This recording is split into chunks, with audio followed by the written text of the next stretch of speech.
But the first item is Carol Allen and Michael Schwartz from the Saving Greenberg Coalition asked to meet with us to discuss legislation that was approved by the Senate today, and it's a chapter amendment that the legislature is considering.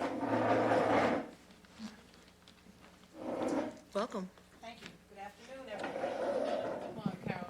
Dr. Allen, you know the rules. You know the procedure. Please turn your mic on. My light is green. Good afternoon, everyone. Good evening. Thank you for allowing us to come to speak with you today. It's greatly appreciated. We, Michael Schwartz and I, as representatives... Dr. Allen, I'm Yes. so sorry. Can you please state your name? My name is Carol Allen.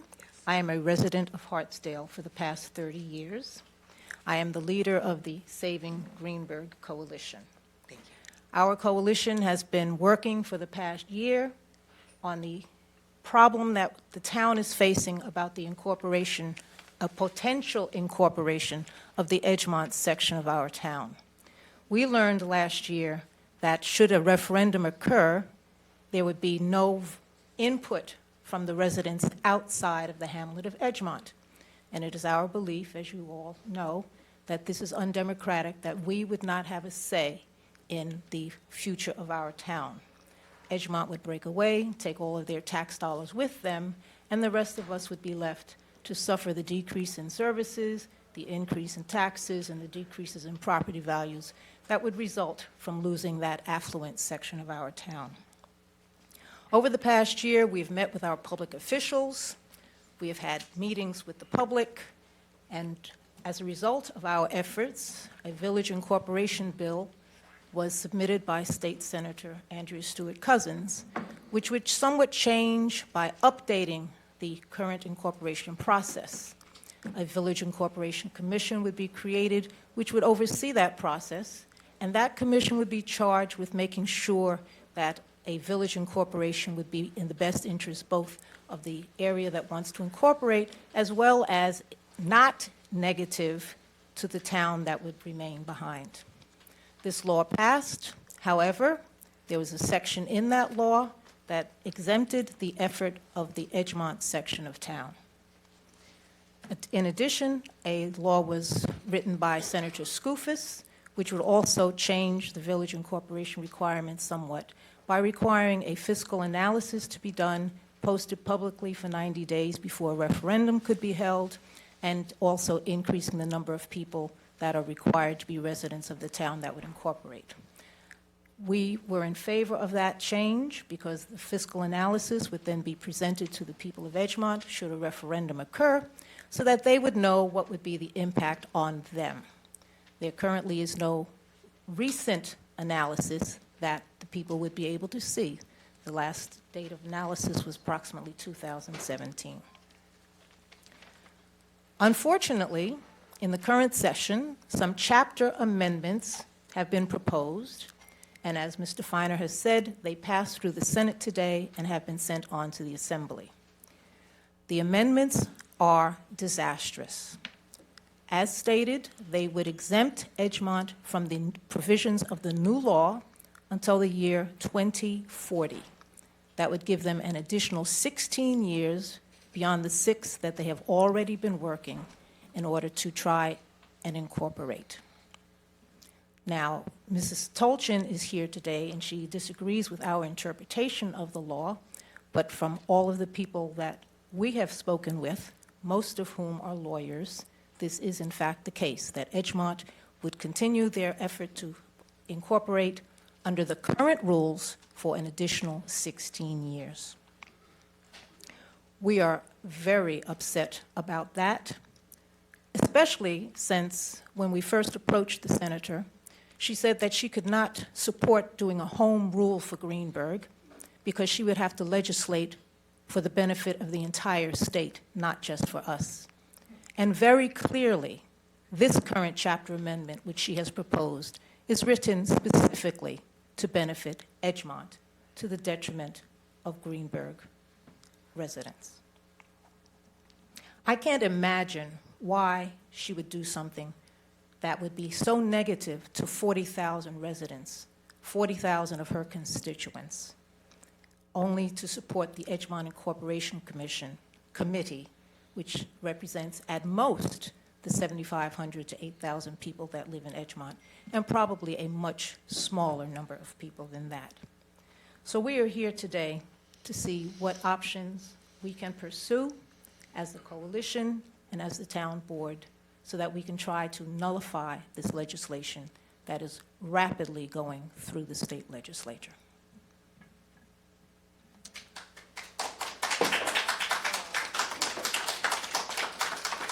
My name is Mike Schwartz, and I'm a 32-year resident of Greenburgh who lives in Edgemont, 32 years this summer. And I've been involved with this incorporation effort, not in favor of it, for about 7 years, and I'm taken by how irrational the actions of our elected officials are in terms of abandoning 42 of the 50,000 people who live in unincorporated Greenburgh. So I said, well, what's at stake here? So first, for myself, living in Edgemont, the reality is if a vote occurred today, a referendum vote came today, I wouldn't know what the territory is that's making up the new Edgemont Village. I wouldn't know from where my services are coming, the level of the services or the cost.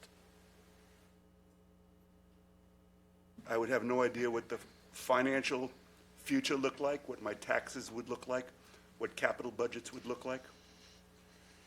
And not only would I not know it on the date that I voted in the referendum, but it's likely I wouldn't know it until possibly 90 days later, after a village board was voted in and after a village manager was hired. So problematic in terms of the legislation, which has been pushed through by Senator Cousins, has been supported by Assemblywoman Paulin, and has been pretty much abrogated by Assemblywoman Shimsky. The whole thing seems irrational. The people in Edgemont deserve to know what life will look like after an incorporation. The new law, which was established by Senator Cousins, which does not provide for the unincorporated town, the balance of them, either a vote, a part of the petition, being part of the petition process, any representation in the process, or any consideration in what the outcome would be for them of an incorporation. But for Edgemont, I at least would like to know what the information is. The new law, which covers 20 million people in New York State, but doesn't cover the 50,000 people, covered is not the right word, protects, doesn't protect the 50,000 people in unincorporated Greenburgh, calls for the appointment of a commission of 3 people appointed by the Attorney General, the Secretary of State, and the Controller, who would look at all the financial situations and the social issues that relate, because at the end of this process, if Edgemont was to become a village, both Edgemont and the balance of the unincorporated Greenburgh would be less diverse than they are together. And they would make a decision. In the end, a vetted financial report would be in place that everybody could see, and this committee of 3 people, unassociated with the politics of Greenburgh and Edgemont, would make a decision. If they found that it would be devastating for unincorporated Greenburgh, they would say, I'm sorry, you can't go forward. If they found that it would change the lifestyle or cause any issues financially or socially to the people in Edgemont, they would say, sorry, you can't go forward. 20 million people in the state of New York are protected by this law, but 50,000 people in unincorporated Greenberg are not. So these are the two sets of issues. One is the inequity of voter suppression and lack of representation and lack of consideration. And the second is the lack of information in order to make an intelligent decision in a referendum vote. And that's where we are today. I wanted to just preface by saying a couple of things. First, welcome to two new people on the board, to a new board member and to a new town clerk. And apologize that you're coming in at a very, very difficult time for the town. But I want to reinforce that we believe that every person at this table is a supporter of the concept of equity in this particular discussion. And we appreciate all the supports that you've given us in the past, and we look forward to your supports in the future. Do you want to go further, Carol, or should I? No, go ahead. So I think what we're looking for the future is a few things. I believe that we, as a committee, have a responsibility, and Carol and the people in this committee are wonderful and have great social values and are moral people, and we'll go forward and do an extremely extensive organization of the entire unincorporated town, try to get the villages involved, and also move into Edgemont. Because as Carol said, the Edgemont Incorporation Committee represents the Edgemont Incorporation Committee. They don't represent me. They don't represent other members of the community in Edgemont who are sitting behind us, who are just furious. And we're going to do a good job of organizing the community so that our elected officials will know how we feel. And if it means primarying some of them, even without the hope of winning, that's fine. If it means going to every community meeting and standing up and expressing to every community what those elected officials did, how they abandoned us and discarded us, we'll do that as well. However, for the board, I think two things occur. I know the board has already voted. I don't know if they've completed the process of hiring an attorney who will help Paul decide whether or not the petition is sufficient. We don't have a petition. A potential petition. He's a scientist. A very potential petition, a very soon to come, we believe, petition is sufficient, and I believe that you've confirmed that you're going to do that. However, I believe that especially with the addition of the new about 45 lines of Section 10 of this new bill, Senate 8001. By the way, it was so important to Senator Cousins that it was the first bill of the year. Nothing came before it. It was the first bill. She's in charge of everything in the Senate. She's the boss. The first bill entered on the 5th. At 8 o'clock, it went to the Rules Committee. The Rules Committee voted on it in 7 minutes and 29 seconds. Passed the next day and sent to the Assembly. A lot of thought went into this. But with those 45 lines in Section 10, I believe we have a real serious opportunity to do discrimination lawsuit. We believe that the law is discriminatory racially, economically, housing, and through voter suppression. And we would like the board to consider and speak to their attorney about the possibility of funding such a discrimination lawsuit. We believe that your constituents would be behind you and appreciate that, and we believe it's called for. The irrational behavior of our elected officials places us in a position where we can do nothing else but use the legal system to protect our neighbors. And that's what we're asking you to do. Right. Bob Herman was Solicitor General of the state of New York, right under the Attorney General, under Bob Abrams, and former counsel to the Governor of New York State, and also a bill drafter for the... Paul, is your mic not on, or you just keep turning your head and not? Oh, I'm sorry, could you hear me? Okay.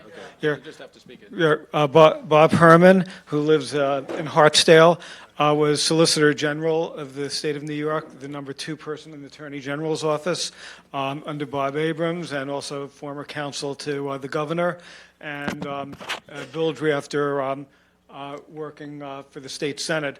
And he asked if he could say a few words about... Thank you. Thank you, Paul. I am Bob Pull your Herman. mic closer, please. Thank you. And please state your Okay, hi. I wanted to tell you a little Our bit. town clerk would really appreciate it if you could state and spell your name. Okay. Robert Herman, Hermann, and I'm at 46 Topland Road. I've been here 18 years in Greenberg. I've been practicing law for 50-plus years, doing litigation, most of it for not-for-profits, civil rights organizations, and the Attorney General's office for a good long time. And I finished my career there as a Solicitor General. But I've also had other experience. I want to tell you a little about my experience as a background for what I'm, going to lead up to about this piece of legislation, which, by the way, there's no history of a chapter amendment ever being not signed into law by the governor. They're all passed, and they're all signed into law by the governor. So that will all happen pretty quickly, I think. I worked for Attorney General, as mentioned. I also worked for the governor as a member of his cabinet and as an advisor to the governor. And I also worked on the state Senate side doing bill drafting. So I'm familiar with all of these aspects of legislation. I've never seen a piece of legislation like this. It is so narrowly focused, so particularly exempting one community, not for any substantive reason related to what the purpose of the bill was, but just to give them a favored treatment because of the district in which they happen to be located. You can look far and wide, and I don't think you'll find anything. You're all probably familiar with the concept of spot zoning, where you can't pick a particular spot and just zone for that. Well, this is essentially spot zoning on a gubernatorial level. As a result, there are many possible challenges that could be raised to this. But I think the fundamental one is going to be related to the denial of equal protection to the rest of the state and the communities within this town. I'm reluctant to say any more than that because we're dealing with attorney-client privilege. I've been advising Paul, I've talked to Joe, and the issues that really should be addressed really in a executive session in order to prevent a claim in the future that attorney-client privilege has been waived with regard to that. I'll be happy to answer other questions about this or about my background or where we go. But I think, at bottom line, there is a very tenable lawsuit to be brought out of this extraordinary situation. The town has been successful 2 prior times on an appellate level with this, and partly because I think there is a certain judicial sympathy, and I think that this case would be powerful, easily understandable, and could prevail. But I'm reluctant to get any more specific than that at this point. In other words, you're a good attorney. I try. I've been practicing long enough, as they say.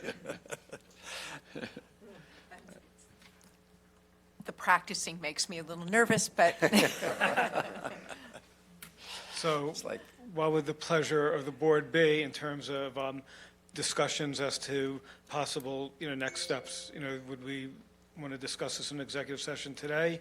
Would we want to discuss it, next week? It hasn't been approved by the assembly yet, so it's a little premature. It may be. It will be. This will be approved next week. Bob is 100% correct. A chapter amendment is never, ever overturned.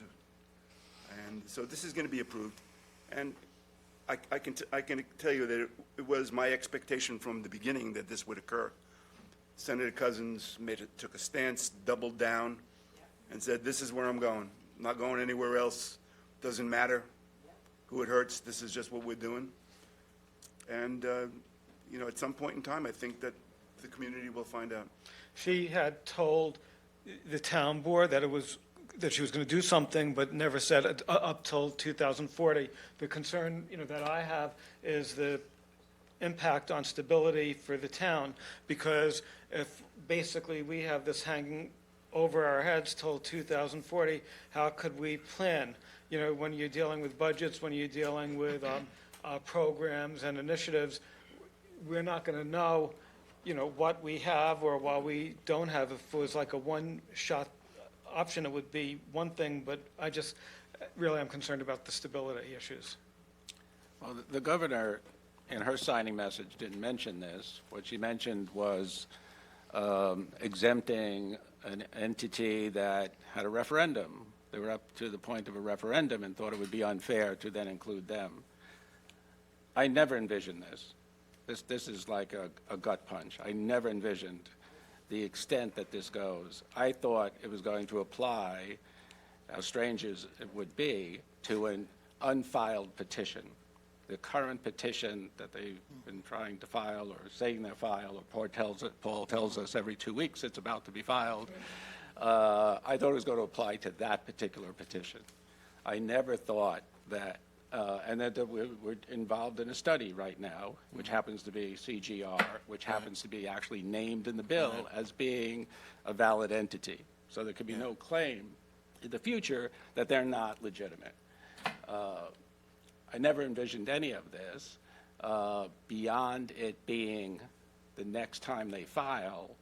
That's what would be, it would basically, and it's unusual, right? They haven't filed and there's no petition before us, but grandfather it anyway into it. I never envisioned if they're unsuccessful in the next petition, that would be the third time, that they could try again, and then try again, and then try again until 2040, and then in 2041, or maybe 2040, they then would have to do the study like every other entity, municipality in the state of New York.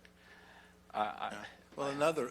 I just want to make it clear to the listening public, every member of the town board had no knowledge whatsoever until we got an email on Sunday. It was filed very late on Friday. We got an email on Sunday with the chapter amendment.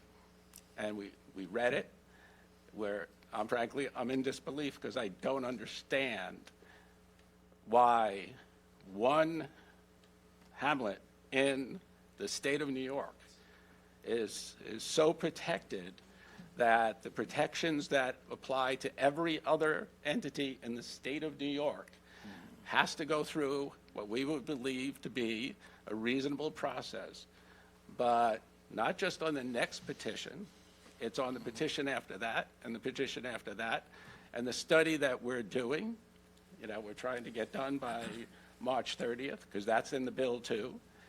Didn't know that until about 3 weeks ago, that this had to be done in this legislative session.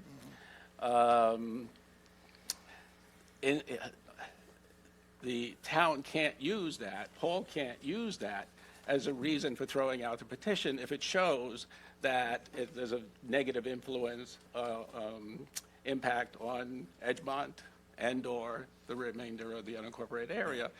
So that study, as much as we're doing it, doesn't have an impact on any of this. It's meaningless. Right? Well, I think I don't know that I agree with that it would be meaningless, that the CGS. I didn't say meaningless, he said Okay, meaningless. okay, that's what I'm saying. I don't necessarily, and I don't think we should discuss that here. Exactly, I understand that. I But I understand do that. think there is another gut punch here, which is the study that every other community in the state will get from this disinterested state committee, except we get the study, but we don't. But nobody gets to criticize it. Nobody gets to look behind it. It can be just window dressing, as it may well turn out to be. The other issue that I have, just because whenever this occurs, so in 2039, as I understand the amendment, they're going to be relying on the 2024 CGR study. Things change, Yeah. right? But in this bill, that's all they have to do is have whatever this study is, which is done, in a rush manner.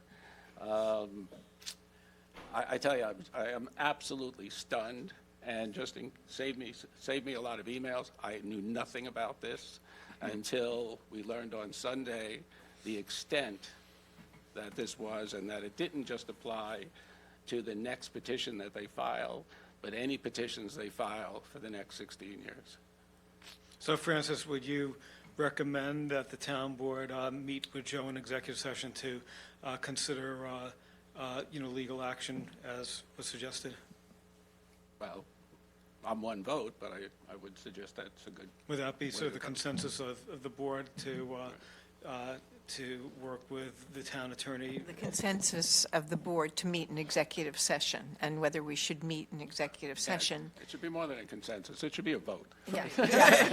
And shall we meet in executive session tonight, or do we meet in executive session maybe? I think we need one more person, yeah. What's that? I think we need one more person for that We discussion. could have It's a not here tonight. preliminary discussion. Yeah. May I make, But it may not be the final, it will not be the final discussion, but I would suggest the preliminary discussion, especially, a lot of people came out tonight, so they probably want to see this moved along a bit. may I just make a comment, please? Please. I believe that everyone in the room today came out in response to our call saying our town is being screwed by our elected officials. Did I miss anything in my comments that I should have brought out, team? No. Okay. Okay. All right, so having Thank been you. a zoning board member for 10 years, and you turn around and you say to the audience, everyone here supports whoever supports Carol's position, could you stand?